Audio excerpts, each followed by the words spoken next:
आप देख रहे हैं हॉरर नेटवर्क 13। अगर आप दुनिया की सबसे डरावनी कहानियां सुनने चाहते हैं तो चैनल को सब्सक्राइब करें। आइए आज की कहानी की ओर बढ़ते हैं।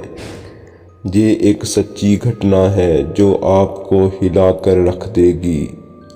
ये घटना 1984 में घटित हुई। मध्य प्रदेश के सागर में सोम प्रकाश नाम का आदमी रहता था। उसकी 7 साल की लड़की थी। उसे टीबी की बीमारी थी और उसकी कई जगह इलाज कराने के बाद भी वह जिंदा नहीं बच सकी। रात के 2 बजे उसकी मौत हो गई। उसी रात एक दूसरे गांव में रानी नाम की एक औरत की बस से टकराने की वजह से मौत हो गई। मृतक के परिवार वालों ने उस औरत का देह संस्कार कर दिया।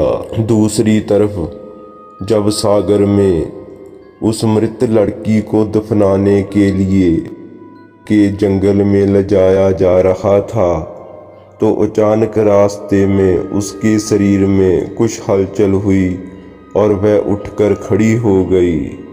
लोग ये देखकर डर गए, लेकिन बाद में उस लड़की को जिंदा देखकर उसके परिवार वाले लोग बहुत खुश हो गए। लेकिन लोगों को ये नहीं पता था कि उस लड़की के शरीर में किसी और की आत्मा आ गई है। उस 7 साल की लड़की के अंदर रानी की आत्मा घुस चुकी थी।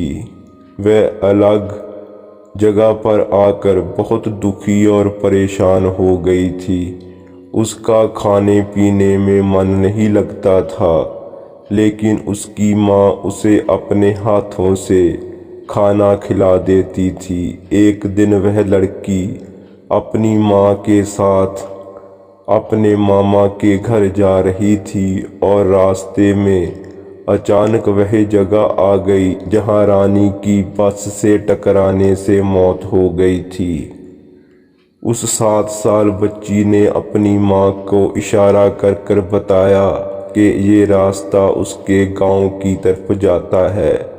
उसकी माँ ने उस बच्ची की बातों को अनसुना कर दिया और अपने मामा जी के घर पहुंच गई। लड़की के मामा जी के घर के पास रानी के गांव की एक औरत जिसका नाम सिम्मी था, वो किसी काम की वजह से आई हुई थी।